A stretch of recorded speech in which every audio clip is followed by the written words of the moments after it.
మన భారత జాతి బుద్ధి బిడ్డలు డాక్టర్ బిఆర్ అంబేద్కర్, డాక్టర్ బాబు జగజ్జీవన్ రామ్ గారు.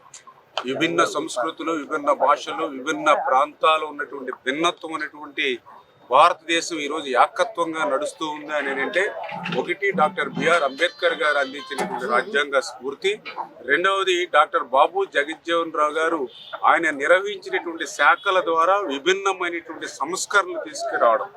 అటువంటి మహానుభావుల యొక్క అంబేద్కర్ గారు, జగజ్జీవన్ రావు గారు, జ్యోతిరావు పూలే గారు లాంటి మహానుభావుల విగ్రహాలు ఎండకు వానకు తడుస్తూ ఎండుతూ ఉండకూడదు.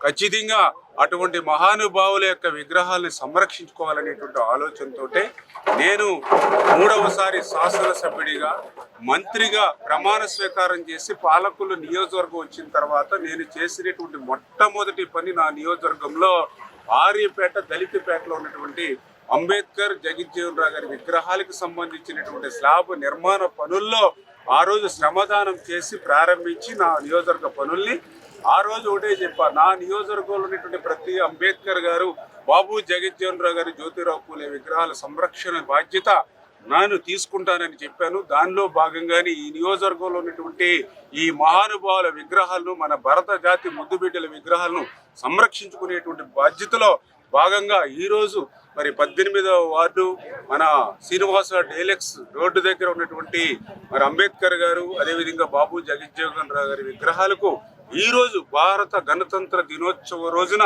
ఇక్కడ ఈ పనులను ప్రారంభించి, ఆ పనుల్లో ప్రారంభించడమే కాదు, ఆ పనుల్లో స్వయంగా పనిచేసి శ్రమదానం చేయడం ద్వారా ఆ మహానుభావుల యొక్క రుణం కొంతమేరైనా తీర్చుకోవాలనేటువంటి నా ఆలోచనలో భాగంగా ఈరోజు ఈ పనులు పూర్తి చేస్తూ ఉన్నాం. ఖచ్చితంగా నేను వ్యక్తిగతంగా ఇప్పుడు కూడా ఒక దళిత పక్షపాతి, ఎందుకంటే ఇవాళ రాజకీయాల్లోకి మేము వచ్చాము. అంతకుముందు ఉన్నటువంటి రాజకీయ నాయకులను కూడా నేను చూశాను. ప్రతి ఒక్కరూ మైక్ పట్టుకుని అధికారం వచ్చిన తర్వాత దళితుల ఉద్ధరణ, దళితుల సంక్షేమ అజెండా అంటారు, కానీ ఆచరణలో చూస్తే అది సాధ్యం ఇప్పటికీ అవునట్టుగా కనిపించినటువంటి పరిస్థితి. ఇంకా ఈ రోజు కూడా దళితపేటలకు పోతే అక్కడ ఇంకా మరి డ్రైనేజీ సమస్యలు కానీ, రోడ్ల సమస్యలు కానీ, ఇంకా ఇతరత్ర అనేకమైనటువంటి ఇబ్బందులు ఉన్నాయి. అంచేత ఖచ్చితంగా ఆ దళిత అభివృద్ధి ఎజెండాగా నేను పనిచేయాలని ఆ రోజు 2014లో మొదటిసారి శాసనసభ్యుడిగా ఉన్నప్పుడు నిర్ణయించుకుని ఆ రోజు నుంచి ఈ రోజు వరకు కూడా పనిచేస్తూ ఖచ్చితంగా రేపు భవిష్యత్తులో కూడా డాక్టర్ బిఆర్ అంబేద్కర్ గారు, బాబు జగజ్జీవన్ రావు గారు, జ్యోతిరావు పూలే గారు వీరి యొక్క ఆశయ సాధనకు నేను, అదేవిధంగా ఏదైతే ఈరోజు కూటమి ప్రభుత్వం అధికారంలో ఉంది, ఖచ్చితంగా ఈ అభివృద్ధి సంక్షేమ ఎజెండాగా పనిచేస్తామని మీ ద్వారా అందరికి కూడా తెలియజేస్తాం. చరిత్ర సృష్టించినోడు ఇప్పుడు ఆ చరిత్రని తిరగరాయబోతున్నాడు. అబద్ధాల గోడల్ని బద్దలు కొట్టి నిజాలను రాగా మీ ముందుంచబోతున్నాడు.